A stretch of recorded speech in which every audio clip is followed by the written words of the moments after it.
আমাদের এই ব্রাহ্মণবাড়িয়াকে আমরা একটা আলোকিত ব্রাহ্মণবাড়ি নিয়ে কাজ করবো। এই কাজের সাথে এই প্রচেষ্টার সাথে আপনারা জানেন যে ব্রাহ্মণবাড়ি সবাই কিন্তু এখন সম্পূর্ণ হয়েছে। আমাদের জনপ্রতিনিধি থেকে শুরু করে আমাদের উপজেলা চেয়ারম্যান, বিভিন্ন ইউনিয়নের চেয়ারম্যান, আমাদের সুশীল সমাজ, আমাদের সাংবাদিক, আমাদের আইনজীবী, দেখেন আজকের ঘটনায় আমাদের আইনজীবীরাও আমাদের সহযোগিতা করছে। গতকাল ঘটনায় আমাদের উপজেলা চেয়ারম্যান তারা সহযোগিতা করে। এই সব সেক্টর থেকে সবাই মিলে এখন একটা সারা জাগানোর প্রক্রিয়া শুরু হয়েছে ব্রাহ্মণবাড়িয়ায়। আপনারা আমাদের সামাজিক সংগঠন, যেই বয়সের ছেলেমেয়েরা ড্রাগের একটির সাথে জড়িত হয়ে যায়, সেই বয়সের ছেলেমেয়েরা এখন সামাজিক কর্মকাণ্ডের সাথে সংযুক্ত হয়েছে। এই সবগুলো বিষয় কিন্তু একটার সাথে একটা ইন্টারলিঙ্ক করা। আপনার এই যে সবাই মিলে যে একটা জাগরণ, এটা হচ্ছে আমাদের প্রাপ্তি অথবা আমাদের প্রচেষ্টার মনে করি যে কিছুটা অগ্রগতি। এবং এই অগ্রগতি যখন একটা কন্টিনিউয়াস ধারাবাহিকতা হয়, সেটা কিন্তু একটা সর্বোচ্চ জায়গায় পৌঁছে, এটা আমরা মনে করি, বিশ্বাস করি। সেই জাগরণটা ব্রাহ্মণবাড়ি শুরু হয়েছে। বাংলাদেশের জাগরণটা শুরু হয়েছে ইতিহাস কিন্তু বেশি দিন না। আপনারা জানেন গত 8 বছরে বাংলাদেশের যে অগ্রগতি, গত 40 বছরে আমরা সেই অগ্রগতি অর্জিত হয়নি। সুতরাং এভাবেই কিন্তু এগিয়ে যায় মানুষ, সভ্যতা, যেটা ব্রাহ্মণবাড়িয়াতে আমরা মনে করছি যে সেই কাজটা শুরু হয়েছে। স্টার্টিংটা কিন্তু একটা গুরুত্বপূর্ণ, সেই স্টার্টিংটা হয়েছে। আপনি কি বিশ্বাস করেন না, আমরা কি বিশ্বাস করি না যে যাত্রা যেহেতু শুরু হয়েছে, এই যাত্রা থামবে না, কারণ ভালোর যাত্রা কখনো থামে না। এবং আমি বিশ্বাস করি ব্যক্তিগতভাবে ব্রাহ্মণবাড়িয়া আর কখনো মাদকের জন্য খুব সহজপ্রাপ্ত স্থান অথবা ব্রাহ্মণবাড়িয়া অপরাধ জগতের বিস্তার খুব সহজ, এই জায়গায় ব্রাহ্মণরা আর কখনো যাবে না।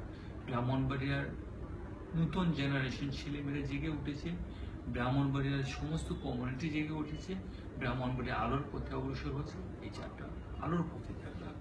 গত 1 বছর ধরে আপনাদের 11 জন মারা পড়েছে জানা হবে। এই বিষয়টা এখন যারা আত্মসমর্পণ করেনি বা আপনাদের তালিকাভুক্ত যে শীর্ষ মাদক ব্যবসায়ী, তাদের ব্যাপারে ঠিক আছে? ওকে, আমি তাদেরকে শুধু অনুরোধ করবো যে আমার খুব ক্লিয়ার মেসেজ প্রথম থেকে ছিল, আমাদেরও ছিল ক্লিয়ার মেসেজটা, সেটা হচ্ছে আমরা মাদক ব্যবসাকে ব্রাহ্মণবাড়িয়াকে না করবো, মাদক ব্যবসাকে ব্রাহ্মণবাড়িয়াকে রুখে দেবো। কোনো ব্যক্তির বিরুদ্ধে, কোনো ইন্ডিভিজুয়ালের বিরুদ্ধে আমাদের কোনো ব্যবস্থা নেই।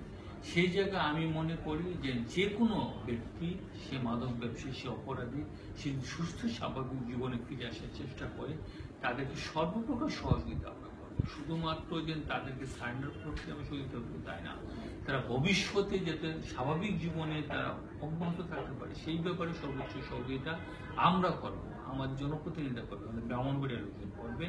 কিন্তু আমরা চাই ব্রাহ্মণবাড়িয়ার কেউ যাতে অপরাধের সাথে, কোনো মাদকের সাথে সম্পৃক্ত না হয়।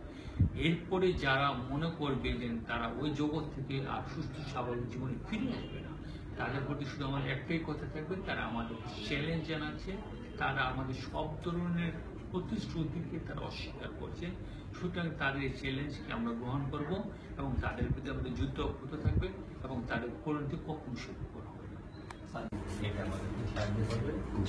আমাদের কাছে যারা আছে তারা হয় আত্মসমর্পণ করবে,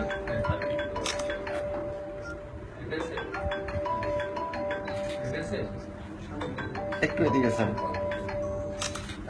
আমাদের সেই চেষ্টাটা, এটা হচ্ছে বড় বিষয়। চেষ্টা করে যাচ্ছি, অবশ্যই চেষ্টার ফলাফল পজিটিভ হয়। সুতরাং আমরা ব্রাহ্মণবাড়িয়া তো এটা, এবং যেখানে আমাদের আইনমন্ত্রী বা আমাদের সরকারি এমপি, আমাদের মতো লোকজন এখানে সম্পৃক্ত আছে, আমরা খুবই আশাবাদী ফলাফল অবশ্যই।